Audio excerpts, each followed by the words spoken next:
अच्छा, आज computer literacy की हमारी पहली क्लास है। मेरा आप लोग से एक सवाल है कि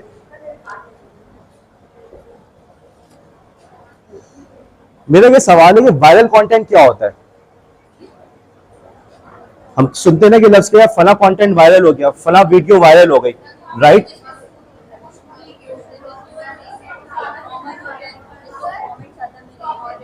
ओके मैडम, आप जो कोने में बैठी हुई है, ये इन्फ्लुएंसर क्या होता है?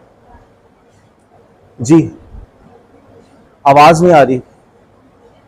आपको आवाज आ रही है? आगे उन्होंने भी फीस दी है। ओके, इन्फ्लुएंसर क्या होता है? इन्फ्लुएंसर जो सुनते हैं ना, फला आदमी बड़ा मशहूर इन्फ्लुएंसर है, फला सियासतदान ने सोशल मीडिया के इन्फ्लुएंसर्स को बुलाया, अलग से मीटिंग की, सुनते हैं ना ये बात हम लोग।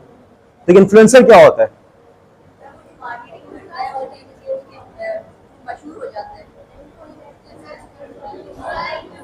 जी, वो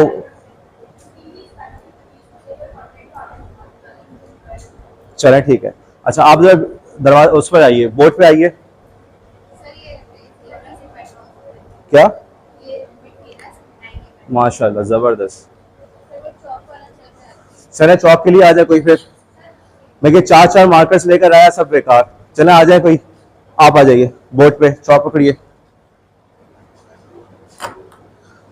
अच्छा देखो, अभी हमने बात की वायरल कंटेंट की, हमने बात की इन्फ्लुएंसर की। मेरी आवाज आ रही है? ओके। या ये बताओ, क्या आपके दादा दादी के जमाने में ये इन्फ्लुएंसर होते थे? कौन कह रहे यस?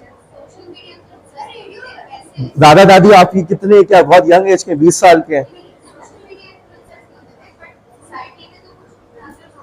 सोशल मीडिया में बिल्कुल सही कह रही है, इनका पॉइंट बिल्कुल वैलिड है। ठीक है, हमारे दौर में, हर दौर में इन्फ्लुएंसर सब मौजूद थे। उस दौर के जो आपकी एग्जाम्पल कह रही है, उसके कुछ एग्जाम्पल्स दीजिए।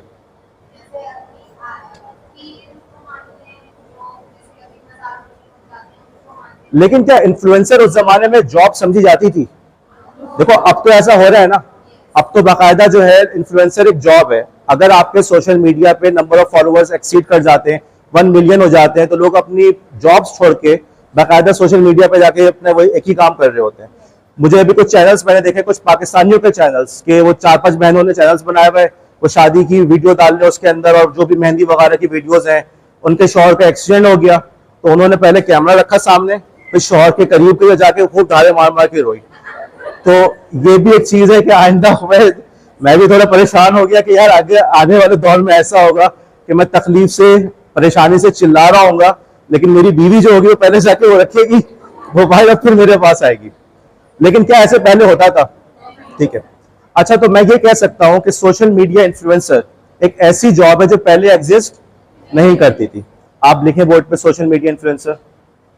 अच्छा, ये डेट को भी मिटाएं और उसको भी, क्या आर्ट एंड क्राफ्ट, उसको भी मिटाएं और फिर लिखें। अच्छा, अब मेरा आपसे एक और सवाल है, अब आप लोग कुछ जॉब्स ऐसी बताएं जो पहले नहीं थी, अब हैं।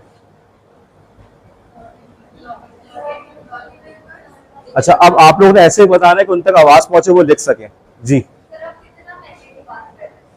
थोड़ा पहले आपके वालिदैन के पास या आपके दादा दादी के पास वो जॉब्स नहीं थी। इससे ज्यादा पीछे जाने की जरूरत नहीं है। ऑनलाइन, ठीक है, ऑनलाइन जॉब में क्या मतलब? बहुत सारी। ऑनलाइन मार्केटिंग, गुड, लिखिए ऑनलाइन मार्केटिंग। जी, जोर से बोलें। देखो उन बच्चों ने भी फीस दी, उन तक भी आवाज आनी चाहिए। यूट्यूब, ओके, मुझे भी नहीं आ रही। खैर, सो क्या कह रही? यूट्यूबर, ओके, यूट्यूबर हो गई एक जॉब। और ई कॉमर्स, फ्रीलांसिंग, ठीक है, और online teaching, good point. Okay, web development ना, वेब डेवलपमेंट। लोग बहुत तेजी से फीडबैक दे रहे हैं, जल्दी जल्दी लिखिएगा। ऑनलाइन टीचिंग हो गई, और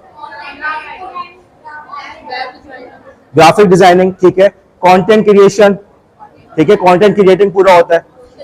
सोशल मीडिया मैनेजर हो गया, और लास्ट रो से कॉल सेंटर, गुड। आखिर से कोई? जी आप बताएं। जी, और भी तो बताएं कुछ। अच्छा, मैं बताता हूँ, एसईओ स्पेशलिस्ट, एसईओ, ठीक है, सर्च इंजन ऑप्टिमाइजेशन स्पेशलिस्ट, इसका नाम सुना है? ठीक है, ये भी एक जॉब होती है कि जी एसईओ कीजिए।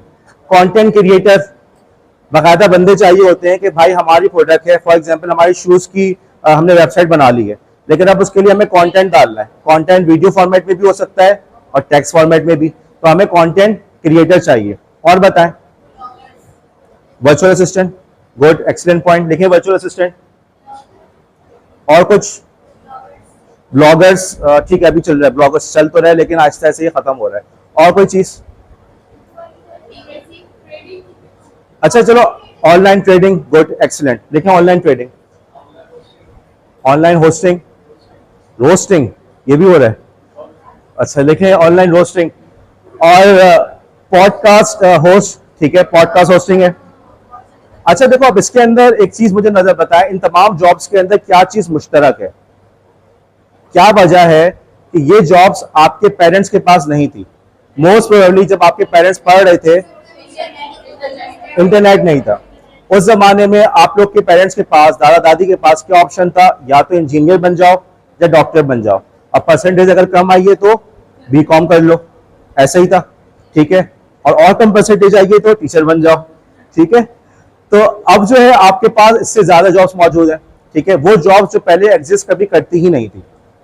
एक जुमला बड़ा मशहूर है कि आज का टीचर अपने स्टूडेंट्स को उन जॉब्स के लिए तैयारी करा रहा है जो वो जॉब्स आज एग्जिस्ट भी नहीं करती। हम उस दिन की तैयारी कर रहे हैं, उस दिन के लिए, उन जॉब्स के लिए जो एग्जिस्ट नहीं करती। तो पहले वाले लोग बड़े आसानी में थे। क्या आसानी थी? उन्होंने बच्चों को कहा बेटा पढ़ लो, तुम्हारा इंजीनियरिंग में एडमिशन हो जाएगा, पढ़ लो, तुम्हारा किस में एडमिशन हो जाएगा? मेडिकल में हो जाएगा। और अब क्या हो रहा है कि अब वो ऐसी ऐसी जॉब्स लेकर आ रहा है कि टीचर्स भी परेशान, यार हम इस बच्चों को गाइड करें तो क्या करें, ठीक है। मेरे पास अगर सवाल आते हैं तो कैसे आते हैं? सर वेबसाइट बनाइए, उसमें हिट्स नहीं आ रही, कैसे हम हिट्स इंक्रीज करें? फॉर एग्जाम्पल, क्या पहले के टीचर को इन सवालों का जवाब देना पड़ता था? कोई अपना मोबाइल लेकर आ रहा है, सर मोबाइल में ये इशू आ रहा है, क्या पहले के टीचर को इन चीजों का जवाब देना पड़ता था? अब आने वाली जॉब्स की अगर हम बात करें, हम एआई की बात करें, एआई के अंदर एक चीज है एआई प्रॉम्प्ट इंजीनियरिंग। वजह प्रॉम्प्ट इंजीनियरिंग क्या है हम बाद में कभी तफसील से बात करेंगे, लेकिन हो क्या रहा है कि एआई से आपको अपनी मतलब का जवाब आसानी से नहीं मिलता। हम लोग जो रोजमर्रा की चीजें व्हाट्सएप के अंदर एआई यूज कर रहे हैं या चैट जीपीटी यूज कर रहे हैं, उसी के जरिए से असाइनमेंट सॉल्व कर रहे हैं, वो तो हल्की फुल्की चीज है। लेकिन बात ये होती है जब हम आगे चल के टेक्निकल कामों की तरफ जाते हैं, हम इमेज क्रिएट करना चाहते हैं, उससे अपनी मतलब पे इमेज कैसे लेकर आए, हम कौन से कीवर्ड्स को यूज करें, इसके लिए आपको बाकायदा यूज करना पड़ता है एआई प्रॉम्प्ट इंजीनियरिंग। बाकायदा लोगों ने इसके पूरे पूरे कोर्सेज रखे हुए हैं, ठीक है, पूरे पूरे कोर्सेज इस चीज के ऊपर हो रहे हैं, करवाया जा रहा है कि यार एआई से अपने मतलब का काम कैसे निकलवाना है। ओके, तो एक और जॉब आने वाली क्या हो सकती है? AI prompt PROMPT engineering. एक और चीज जिसे कहते हैं एआई ट्रेनर। अब आप कहेंगे सर एआई ट्रेनर क्या होता है?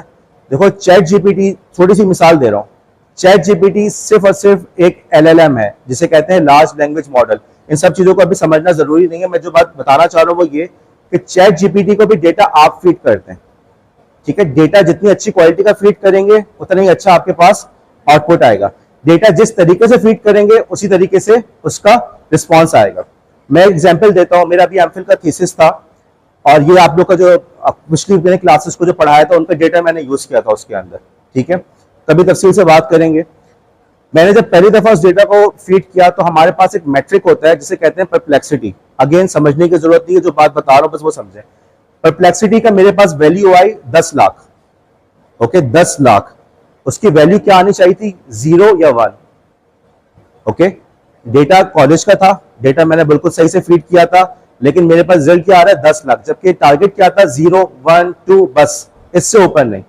डेटा को मैंने चेंज किया, उसको स्प्लिट किया, स्प्लिट करके डेटा फीड किया, अब मेरे पास वैल्यू क्या आई? 1। देखो एआई वही थी जो मैं यूज कर रहा था, बेसियन नेटवर्क यूज कर रहा था, डेटा वही था जो मैं यूज कर रहा था, लेकिन डेटा को फीड करने का तरीका मैंने चेंज किया तो मेरा कितना फर्क आया? कहां 10 लाख, कहां 1। तो आपको ऐसे लोगों की भी जरूरत है जो एआई को ट्रेन कर सकें। एआई को ही आप यूं समझ लें कि ये बिल्कुल ऐसा है जैसे किसी बंदर को नचाना सिखाना है आपने, ठीक है। अब उसको सिखाने के बहुत सारे तरीके हैं। अब आप किस तरीके से सिखाते हैं, कौन सा तरीका ज्यादा कामयाब होता है, ये उसकी अपनी महारत है, ये आपकी महारत पे डिपेंड करता है। तो आने वाले दिनों के अंदर हम एक और चीज भी देख रहे होंगे जिसका नाम होगा एआई ट्रेनर। अब आप लोग के लिए ये मजमून, कंप्यूटर लिटरेसी का मजमून इसलिए भी इंपॉर्टेंट है क्योंकि आप लोग मुस्तकबिल के टीचर्स हैं। मसला यहाँ पे ये है कि आप लोग सिर्फ यहाँ इसलिए नहीं है कि अपने आप को सीखने के लिए कि हमने सीख लिया अब चले गए। एक कंप्यूटर साइंस का स्टूडेंट जो होता है, जो इंजीनियर होता है, सॉफ्टवेयर डेवलपर, वो जो कुछ भी सीख रहा होता है वो अपने लिए सीख रहा होता है। आप लोग के साथ मसला क्या, आप लोग सिर्फ अपने लिए सीख रहे, आगे वालों के लिए सीख रहे हैं। कल कला अगर आप किसी जगह जाएं, वहां से आपको स्टूडेंट आके बोले सर कंप्यूटर के अंदर मेरा अकाउंट नहीं खुल रहा, तो आप उसको बता सकेंगे भाई डिजिटल आइडेंटिटी ये होती है, डिजिटल आइडेंटिटी को इस तरीके से मैनेज करते हैं, अपने पासवर्ड को इस तरीके से महफूज करो। कल अगर आपकी कोई फीमेल स्टूडेंट आके आपसे कहती है कि मेरा अकाउंट हैक हो गया, तो आप उसको गाइड कर सकें, बता सकें। आप जो कुछ भी सीख रहे हैं इसलिए सीख रहे हैं कि आगे आप अपने स्टूडेंट्स को पढ़ा सकें। मेरे ख्याल से कंप्यूटर लिटरेसी की इंपॉर्टेंस के ऊपर मुझे ज्यादा बोलने की जरूरत नहीं है। ये वो चीज है जो आप लोग की जेबों में, पर्स में मौजूद है, जिसको सबसे पहले आप सुबह उठ के सबसे पहले किस चीज को चेक करते हैं, मोबाइल को चेक करते हैं। दांत भी ब्रश नहीं करते, कलमा भी नहीं पढ़ते, लेकिन सबसे पहले क्या चीज चेक करते हैं, रात को किसी का मैसेज ना आ गया हो। तो जो चीज आपकी जिंदगी में इतनी इंपॉर्टेंस रखती हो, वो आपकी आने वाली जिंदगी में उसकी इंपॉर्टेंस और बढ़ेगी, और आपके स्टूडेंट्स की जिंदगी में भी उसकी इंपॉर्टेंस और बढ़ जाएगी। अच्छा, मैं यहाँ पे अब जो इसका कोर्स है, ठीक है, इस कोर्स के अंदर अगर आप लोगों ने अगर आउटलाइन देखी हो, यहाँ पे हम लोग इसकी आउटलाइन के अंदर हमारे पास मौजूद है हिस्ट्री ऑफ कंप्यूटर्स, ठीक है, पार्ट्स ऑफ कंप्यूटर्स, इस तरह से। मेरा इरादा ये है मैम क्लास को इस तरीके से कंडक्ट करें कि जो हमारे थोड़े से चैलेंजिंग टॉपिक्स हैं हम उनसे शुरू करें, ठीक है। हिस्ट्री ऑफ कंप्यूटर्स है, अच्छा आपको कुछ लिखने की जरूरत नहीं है, कुछ भी लिखने की जरूरत नहीं है, सबर सबर मैं बता रहा हूँ, इसी बारे में बता रहा हूँ मैं। मेरा इरादा यह है कि हम क्लास का आगाज करें इंटरनेट से। इसकी क्या वजह है कि एक तो हमने अभी इंपॉर्टेंस की बात कर ली कि इंटरनेट के अंदर आपकी कितनी सारी जॉब्स हैं जो सिर्फ और सिर्फ इंटरनेट की वजह से एग्जिस्ट कर रही है। दूसरी बात, पूरे कोर्स की आउटलाइन देखें तो यहाँ पे इंटरनेट थोड़ा सा चैलेंजिंग टॉपिक नजर आता है। हम बात करेंगे कि HTTP और HTTPS में क्या फर्क है, प्रोटोकॉल्स क्या होते हैं, FTP क्या चीज होती है, सही है, वेब एप्लीकेशन डेस्कटॉप एप्लीकेशन के दरमियान क्या फर्क है, SSL किस चीज का नाम है, इंटरनेट की सिक्योरिटी क्या होती है, अकाउंट को हम हैक होने से कैसे बचाएं, डिजिटल आइडेंटिटी क्या होती है, ये चैलेंजिंग टॉपिक्स है। उसके मुकाबले में history of computers, parts of computers, इसके बारे में हम आखिर में भी चीजों को बात कर सकते हैं। अभी आप लोग फ्रेश हैं, चैलेंजिंग टॉपिक्स को पहले कर लें। अब मैं थोड़ी सी बात कर लूँ क्लास के नॉर्म्स के हवाले से।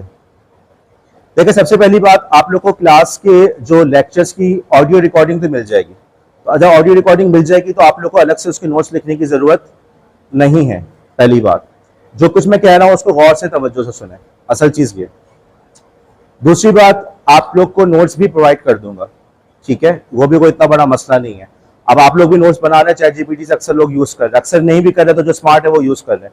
तो कोई ऐसी चीज नहीं है नोट्स वाली चीज जिसके लिए हम जो है ना कोई कहें कि यार बड़े इंपॉर्टेंट नोट्स हैं, वो मैं आपको प्रोवाइड कर दूंगा, कोई इतनी बड़ा मसला नहीं है। आपका काम क्लास के अंदर मेरे लेक्चर को गौर से सुनना और मेरी क्लास के अंदर पार्टिसिपेट करना। यहाँ पे जो हमारे इंटरनल असेसमेंट होती है उससे कितना ग्रेडिंग में कितना हिस्सा होता है, अभी आ जाए, कितना हिस्सा होता है? वो कह रही है कि ग्रेडिंग के अंदर हमारे इंटरनल असेसमेंट का जो एग्जाम हो रहा होता है 20 मार्क्स होता है। मैं आपको बता रहा हूँ ऐसा नहीं है, ये हर टीचर के ऊपर होता है, वो अपने हिसाब से करता है, ठीक है। मेरे नजदीक जो चीज ज्यादा इंपॉर्टेंट है वो क्लास की पार्टिसिपेशन है। मेरे स्टूडेंट्स में से जिसने क्लास में अच्छा पार्टिसिपेट किया, जिनको मुझे पता था कि ये कर रहे हैं, उनको मैंने फिर भी मार्क्स अच्छे दिए regardless of their internal assessment performance in the internal assessment paper. जैसा भी किया हमने उनको मार्क्स दे दिए, ओके।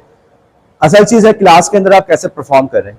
मेरी क्लास के अंदर इंशाल्लाह ताला आपको ये चीज देखने को मिलेगी कि आपका कोई भी जवाब गलत नहीं है। आप क्लास में पार्टिसिपेट करें, भले गलत जवाब से कर रहे हैं, दैट्स इनफ। सिर्फ और सिर्फ पार्टिसिपेट करना है। आपसे हम ये कंसिडर ये एक्सपेक्ट नहीं करते कि आपका हर जवाब सही होगा। अगर आपका हर जवाब सही होगा तो फिर आप टीचर स्टूडेंट बनने की जरूरत ही नहीं है, फिर आपको डायरेक्ट जाके टीचर बन जाना चाहिए। तो दो बातें मैंने आपको बता दी। एक बात मैंने आपको ये बताई कि आपने जो है क्लास के अंदर लेक्चर नोट करने की जरूरत नहीं है, नोट्स आपको मिल जाएंगे, क्लास में पार्टिसिपेट करना है। अब हम अगली बात करते हैं कि क्लास के अंदर आप लोग मुझसे कम्युनिकेट कैसे करेंगे। मेरा ईमेल एड्रेस है, अभी बोर्ड पे लिख भी देंगे, आप लोग मुझसे बजरिए ईमेल कम्युनिकेट करेंगे। मेरी क्लास के अंदर कोई व्हाट्सएप नहीं है, ठीक है, हम डिस्कॉर्ड को यूज करेंगे, डिस्कॉर्ड और ईमेल।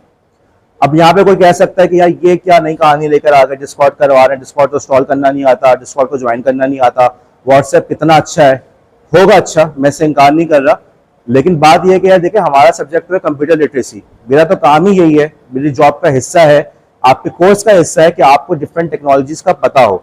अगर हम आपको वो व्हाट्सएप जो आप लोग पता नहीं किस जमाने से यूज करते आ रहे हैं अगर उसी तक रखें तो आप लोग को नई टेक्नोलॉजीज के बारे में कैसे पता चलेगा? इसलिए आप लोग के और मेरी कम्युनिकेशन डिस्कॉर्ड पे और बजरिए ईमेल होगी। ओके, मेरी क्लास के अंदर कोई सीआर नहीं है। ओके, हर स्टूडेंट मुझसे डायरेक्टली कम्युनिकेट कर सकता है, किसी सीआर की हमें क्लास के अंदर में जरूरत नहीं है।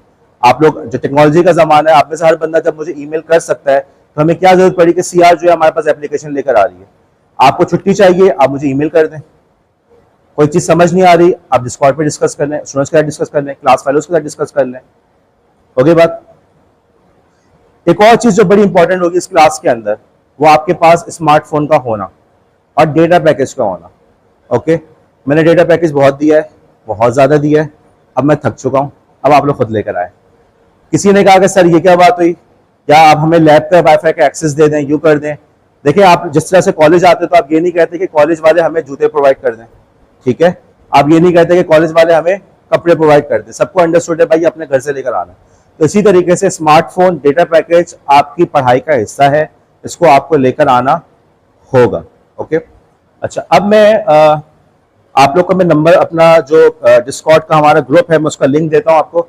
आप आइए बोर्ड पे।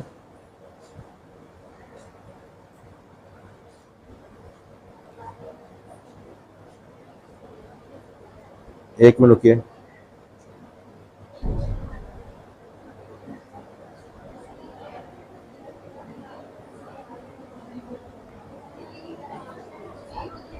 बोर्ड साफ कीजिए।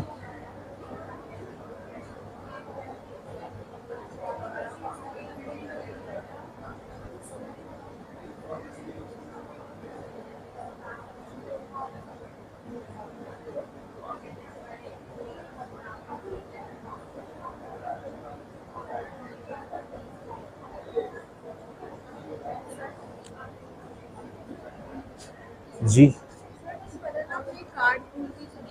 आप देख लें, यहाँ पे है।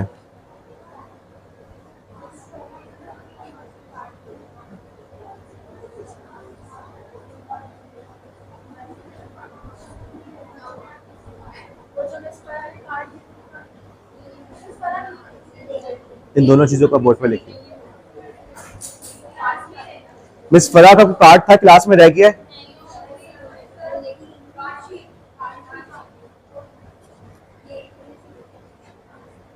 मिस फराह का है ना, तो ले देना उनको। ओके, अब हम अगली जो बात कर रहे हैं, आप लोग की जो क्लास के असेसमेंट है वो बजरिया क्विजेस की होते रहेगी। ओके, शायद पता हो, शायद आपके सीनियर्स ने आपको बताया हो, हम वीकली क्विजेस कंडक्ट करेंगे। सैटरडे का दिन होगा। ओके, सैटरडे के दिन आप लोग का क्विज होगा। अगर छुट्टी करने का इरादा है, आइए मेरी क्लास लीजिए, क्विज दीजिए, पे चले जाइए। लेकिन मेरी क्लास में आपके लाजमन क्विज दीजिए। आपके जो फाइनल के मार्क्स बनेंगे उसमें क्विजेस का बहुत इंपॉर्टेंट रोल होता है। क्लास में बैठ के सॉल्व करना कोई इतनी बड़ी बात नहीं है, मुश्किल से 20 सवाल होते हैं। जो पूरे हफ्ते का लेक्चर है उसी पे क्विज है। अब यहीं पे बात समझ में आ रही है कि भाई आपका मोबाइल फोन कितना इंपॉर्टेंट है और आपका डेटा पैकेज का होना कितना जरूरी है। आपके पास डेटा पैकेज नहीं है, पूरी क्लास क्विज करिए, आप बैठ के उसको देख रहे हैं। सैटरडे को होगा, सैटरडे के दिन इंशाअल्लाह ताला हर सैटरडे को हमारा क्विज होगा। अब ये अंडरस्टूड है, पहले से जहन बना लें कि जी हम सैटरडे को नहीं आ सकते, तो पहले से जहन बना लें। आपकी मर्जी है, नहीं आएंगे मार्क्स आपके कम आएंगे, और मुमकिन है आपके लिए पास होना भी मुश्किल हो जाए। क्विज देके चले जाए, मैं कहता हूँ क्विज दें। अच्छा, जब ऐसी नौबत आएगी तो उस वक्त हम बात करेंगे, ठीक है? अगर कोई ऐसी इमरजेंसी आ जाए तो। जी, क्या सवाल था? ओके जी, क्विजेस की बात मैंने बता दी। अच्छा, कल के दिन, बल्कि शायद आज ही के दिन, आप लोग को एक फॉर्म मिल जाएगा डिस्कॉर्ड के ऊपर। इन्होंने ऊपर डिस्कॉर्ड का लिंक ऐसे लिखा है, जो मुझे भी समझ नहीं आ रहा, थोड़ा सा और बड़ा करके लिखा है उसको। डिस्कॉर्ड के आप लोगों ने अकाउंट बना लिया। ओके, डिस्कॉर्ड को आपने ज्वाइन कर लिया। इस लिंक के जरिए आप ज्वाइन करेंगे, आप मेरे सर्वर पे आ जाएंगे। जो मेरा सर्वर होगा मैं आपको उसी क्लास के अंदर ऐड कर दूंगा। आपका नाम वो होना चाहिए जो आपका प्रॉपर कॉलेज के अंदर नाम है, ठीक है? कुछ भी ऐसा लिखने की जरूरत नहीं है, पापा की परी, ठीक है, और स्वीट सफूरा वगैरह, ऐसा कुछ भी लिखने की जरूरत नहीं है। प्रॉपर आपका नाम हो, ठीक है, जिससे मैं आपको जान सकूं, पहचान सकूं। कोई इमोजी वगैरह लगाने की जरूरत नहीं है। ओके, वो उसको भी क्लास का हिस्सा समझे। जो क्लास के नॉर्म्स हैं, जो क्लास के डेकोरम है, उसको वहां भी फॉलो करेंगे। ऑनलाइन होने का मतलब ये नहीं कि वहां पे टीचर एग्जिस्ट नहीं करता। आपने उसको ग्रुप को अपना ज्वाइन कर लिया। लिंक अगर ये सही से लिखें, थोड़ा बड़ा बड़ा लिखें प्लीज, उसको मिटा के। मेरा ईमेल एड्रेस भी लिखा हुआ है, आप चाहे तो उसको नोट कर लें, tala@gc.edu.pk। देखो अब जो मैं अगला जो फॉर्म दूंगा या तो आज या फिर कल हम लोग क्लास में उसको फिल कर लेंगे। देखो उसमें सबसे इंपॉर्टेंट चीज आपका ईमेल एड्रेस है। अब आप कहें सर हमारा ईमेल एड्रेस नहीं है, क्या बात हो रही है? मैडम आप तशरीफ ले आए यहाँ पर। जी जी आप नहीं, आप बिलो जो जी जी जी मैं अब आके ना हाथ लगा के बताऊंगा, ये वाली लड़की को कह रहा हूं, मैं आपको कह रहा हूं जी। आगे आगे बैठ जाइए। अच्छा अब हम क्या बात कर रहे थे? Email address. देखो आप सबका ईमेल एड्रेस मौजूद है, सबके पास स्मार्टफोन है, सबका प्ले स्टोर पे अकाउंट बना हुआ है, प्ले स्टोर पे अकाउंट उनका ईमेल एड्रेस से बना हुआ है। यहाँ बैठ जाए, बैग हटाएं आप लोग। अब देखो ईमेल एड्रेस के जरिए से मैं आपको आइडेंटिफाई करूंगा। देखो जो आपको क्विजेस की असेसमेंट होती है ना, वो हो रही है ऑटोमेटिक सिस्टम के जरिए से। मेरा बाकायदा उसके अंदर कोड वगैरह सब लगा हुआ है, ठीक है। और वो आपको जो कोड है वो आपकी चीजों का एनालाइज करता है, ठीक है। उसके बाद आपकी परफॉर्मेंस इवेल्युएट होती है। परफॉर्मेंस किस तरीके से इवेल्युएट होती है? मैं जिस चीज को यूज कर रहा हूं उसे कहते हैं आइटम रिस्पॉन्स थ्योरी। ये क्या चीज है इस पर कभी बात करेंगे, लेकिन I am using item response theory to assess your performance. Okay, उसकी क्या फवायद है, कभी मौका मिला तो बात करेंगे। एआई की एक टॉपिक है, ये एआई का टॉपिक है, आइटम रिस्पॉन्स थ्योरी।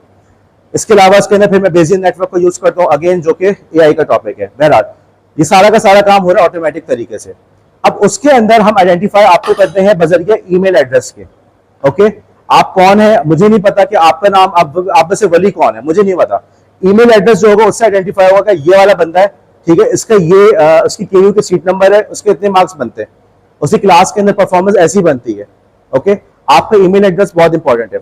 अमूमन यहाँ पे हमने ये इश्यूज देखा है कि कुछ अर्से बाद लोग आके कहते हैं कि सर हमारा ईमेल एड्रेस हमने अपने भाई का यूज किया था, ठीक है, हमने ईमेल एड्रेस जो है अपने फादर का यूज किया था या हस्बैंड का यूज किया था, या ये सब मत करें। आज ही जाके अपना ईमेल एड्रेस बनाए, अगर नहीं है वो email address through out the semester आपके पास रहेगा, और अगले सेमेस्टर में अगर मैं आईसीटी मैंने ही पढ़ाया तो वो भी इसमें यूज होगा। ओके, तो you need to make sure कि ईमेल एड्रेस आपका अपना हो और वो पूरे सेमेस्टर चेंज ना हो। चेंज हो जाएगा अगेन आपकी पुरानी परफॉर्मेंस जाया हो जाएगी। कोई मसला नहीं है, जो भी ईमेल एड्रेस हो बस वही, उसी को हमेशा यूज करना है। क्विज भी आपने उसी के जरिए से उसको सबमिट कराना है। नजर सबको ये यूआरएल समझ में आ रहा है?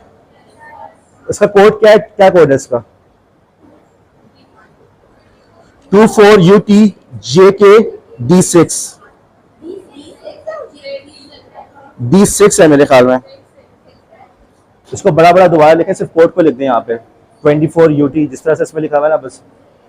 अच्छा अब हम बात शुरू करते हैं यार कि अच्छा जैसे एक सवाल है जस्ट टू सी कि यार आप लोग की क्या अंडरस्टैंडिंग है, क्या चाहिए।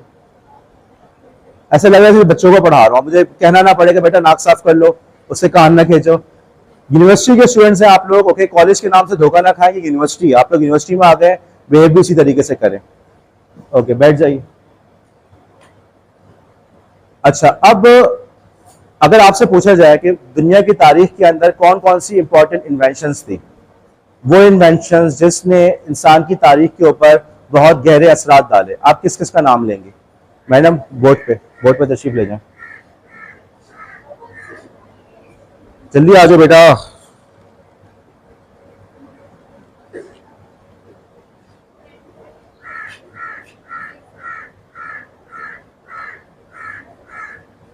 बोर्ड साफ करें जी। वो इन्वेंशंस जिसने इंसानी तारीख के ऊपर बहुत गहरे असरात डाले वो कौन कौन सी हैं? टेक्नोलॉजी, कौन कह रहे हैं? थोड़ा सा स्पेसिफिक करें, टेक्नोलॉजी एक बहुत एब्स्ट्रैक्ट टर्म है जी। ये भी हमारा बच्चा है जी। वायरलेस कम्युनिकेशन, ये कह रहे हैं, आप बताओ।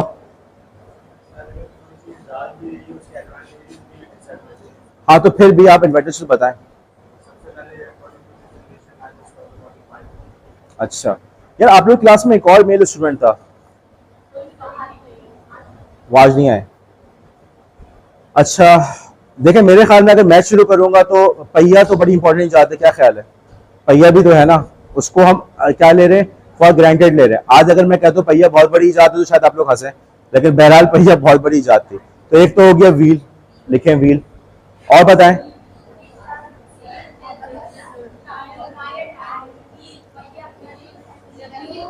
आगे व्हील के आगे चले, व्हील के आगे, ओके जी, जोर से। इलेक्ट्रिसिटी, गुड, ओके, कैलकुलेटर, यार पता है कैलकुलेटर जो है ना, कैलकुलेटर पूरी की पूरी प्रोडक्ट है, ठीक है। अगर आप देखा जाए कैलकुलेटर के अंदर बहुत सारी टेक्नोलॉजीज एक साथ शामिल हो रही है, ठीक है। तो बेहतर है हम जो बेसिक टेक्नोलॉजी है ना उस पर बात करें। एक और टेक्नोलॉजी इसको हम कहते हैं फायर। आग भी तो टेक्नोलॉजी है, अगर आप लोगों ने हिस्ट्री पढ़ी हो तो आग को भी एक बहुत बड़ी टेक्नोलॉजी समझा जाता है कि ये हमेशा से मौजूद नहीं थी। इसी तरीके से एक और चीज है कि आप लोगों ने अगर आर्टिकल्स पढ़े हो इसके ऊपर एंथ्रोपोलॉजी के, तो वहां पे वो ये भी बताते हैं कि जी इंसान के अंदर इस बात का सलाहियत, इस समझ का पैदा होना कि जी खाना पका के खाना चाहिए, ये चीज हमेशा से ऐसी थी नहीं। ओके, वो इंसान रॉ मीट खाता था या रॉ चीजें खाता था, कच्ची चीजें, उसको पका के खाने से उसके ऊपर इंसान की तहजीबों में बहुत बड़े असरात हुए, ठीक है। एग्रीकल्चर एक बहुत बड़ी चीज है। तारीख के अंदर मजमूई तौर पर एक बड़ा तवील अरसा, हजारों साल इंसान ने गुजारा है हंटर और गैदरर की तरह। हंटर मतलब शिकारी और चरवाहा जैसे चीजों को कलेक्ट कर रहा होता है। तो वो करते यही थे कि जी बड़े बड़े यहाँ पे जानवरों के रेवर होते थे लाखों की तादाद में, मतलब आज आप उसका तस्वुर नहीं कर सकते। जब ये हमारे ये जो गोरे हजरात जो है अमेरिका पहुंचे, ठीक है, तो अमेरिका के अंदर just to give you an example, America कोई बहुत पहले की कोई कितने साल हुए, 400 साल 500 साल, तो 400-500 साल पहले जब ये यहाँ पहुंचे हैं तो उनको वहां पे बाइसन, बाइसन एक गाय की किस्म होती है, उसके लाखों के रेवर नजर आए, लाखों के। मतलब आजकल आपको अगर कोई रेवर नजर आता है कि उसमें कितने जानवर होते हैं, 10-20 ऐसे ही है ना, 100 हो गए तो बहुत बड़ा फार्म हाउस समझा जाता है। लाखों के वहां पे रेवर थे जो कि अमेरिका के अंदर वहां पे वो रोम करते थे, घूमते फिरते रहते थे। उन्होंने उसका शिकार किया, इतना शिकार किया, इतना शिकार किया कि वो खत्म हो गए। लेकिन अब आप इससे अंदाजा लगाओ, जब 400 साल पहले की सूरत हाल है तो हजारों साल पहले कैसी सूरत हाल थी, ठीक है। इंसान की तहजीब पे एक बड़ा तवील ऐसा ऐसी गुजरा कि जो उन्होंने जानवरों का शिकार किया, ओके, और या जो उनको फल वगैरह रास्ते में नजर आया उन्होंने उसको खा लिया। यहां से वो पहुंचे एग्रीकल्चर के ऊपर। तहजीब की बुनियाद कहां से शुरू हुई? एग्रीकल्चर से। क्यों? एग्रीकल्चर वो चीज है जिसने इंसान को फोर्स किया कि भाई एक जगह पे टिक जाओ, यहाँ पे पानी आ रहा है, यहाँ पे जमीन सरखेज है, यहाँ पे हम चीजों को उगा सकते हैं, यहाँ पे हम अनाज और गल्ला उगा सकते हैं। अब देखो यहाँ पे जब एक तरह से तहजीब की बुनियाद किससे पड़ रही है? पानी से। अब आप देखो जितनी भी बड़ी बड़ी तहजीबें अगर आप तारीख में नजर आती है, फॉर एग्जाम्पल कोई नाम बताएं मुझे आप।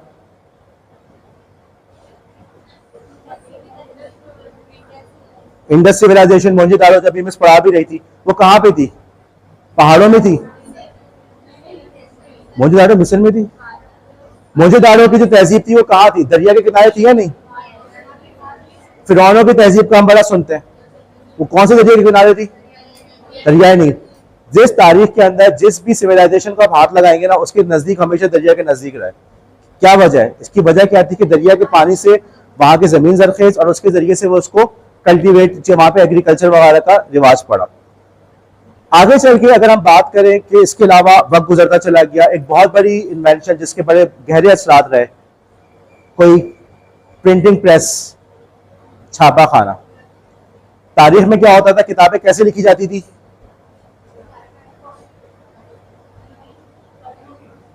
जी बेटा आप लास्ट रो में, जी आप तारीख में छापा खाने की इजाजत से पहले किताबें कैसे लिखी जाती थी?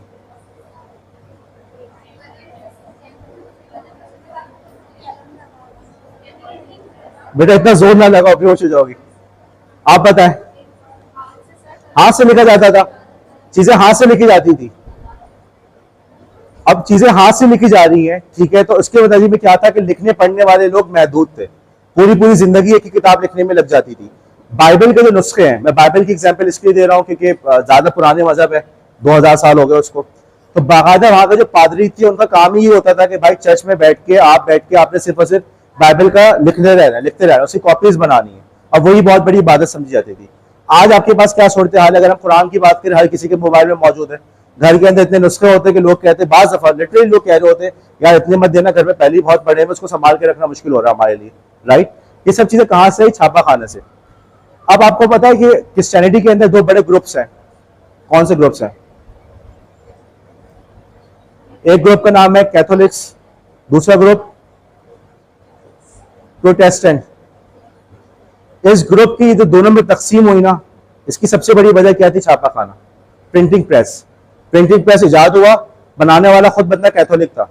हर शख्स के पास जब आपकी पहुंच गई प्रिंटिंग प्रेस, सबके पास अपनी अपनी बाइबल की कॉपी पहुंच गई, सबने उसको अपने तौर पे समझना शुरू किया तो एक नए फिरके की बुनियाद पड़ी।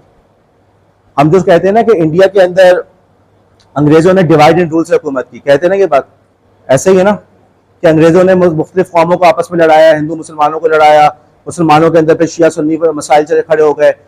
तो एक बड़ा फैक्टर ये भी है कि अंग्रेजों से पहले हिंदुस्तान के अंदर आपस में कम्युनिकेशन के जराए थे ही नहीं। मुख्तलिफ छोटी छोटी रियासतें थी, छोटे छोटे इलाके थे, लोग अपनी जगह रहते थे। ये अंग्रेज थे जिन्होंने आके रेलवे लाइन बिछाई, पोस्टल सर्विस का निज़ाम किया। अब जब आपस में लोगों के कम्युनिकेशन शुरू हुए तो क्या हो गए, हड्डे भी शुरू हो गए। अच्छा ये शख्स मेरे बारे में ये कहता है, ये मेरे बारे में ये कहता है, इसके मेरे बारे में ये अकीदा है, फिर यहीं से आपकी लड़ाई की भी बुनियाद पड़ी। तो मैं मिसाल दे रहा था कि प्रिंटिंग प्रेस कितनी इंपॉर्टेंट एक इजाज़त साबित हुई। Okay, steam engine, steam engine से आपकी सोसाइटी पे क्या असरात हुए? स्टीम इंजन से आपकी रेलवे चलना शुरू हुई, रेलवे चलना शुरू हुई तो पूरा हिंदुस्तान जो अंग्रेज की हुकूमत कायम हुई, अगर सिर्फ हिंदुस्तान की मिसाल लें, एक कोने से लेकर दूसरा कोना तक, ठीक है, पूरे के पूरे आपस में कम्युनिकेशन की लाइन की वजह क्या बनी? Railway line. और रेलवे लाइन पे चलता क्या था? Steam engine. लोहा आपका बनता किस तरीके से? आपकी जो पट्टियां वगैरह बनती किससे थी? स्टीम इंजन से। ठीक, उसके बाद आपकी इलेक्ट्रिसिटी, और यहां से फिर हमारे पास आके शुरू हुआ रेडियो वेव्स के जरिए से कम्युनिकेशन का दौर, जिसके अंदर आपका टेलीफोन आया, रेडियो आया, आपका टेलीविजन आया। इससे क्या असरात हुए आपकी सिविलाइजेशन के ऊपर? आपका क्या ख्याल है?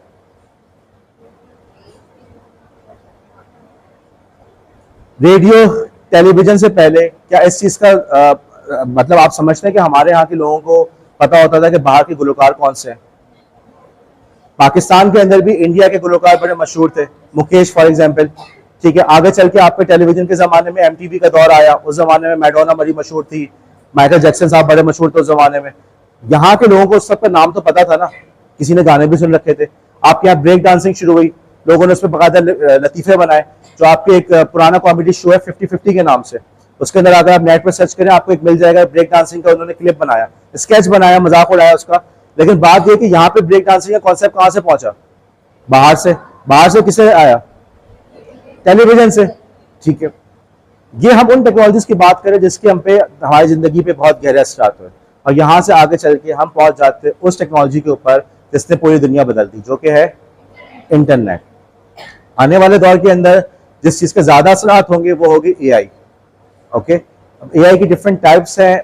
ये जो बेसिकली अभी जो आप लोग चैट जीपीटी यूज कर रहे हैं, ये बुनियादी तौर पे एलएलएम कहलाता है। ये एआई इसको कहना गलत है, ये मार्केटिंग के लिए एआई इसको कह रहे हैं, वरना देखा जाए तो ये एलएलएम है, लार्ज लैंग्वेज मॉडल।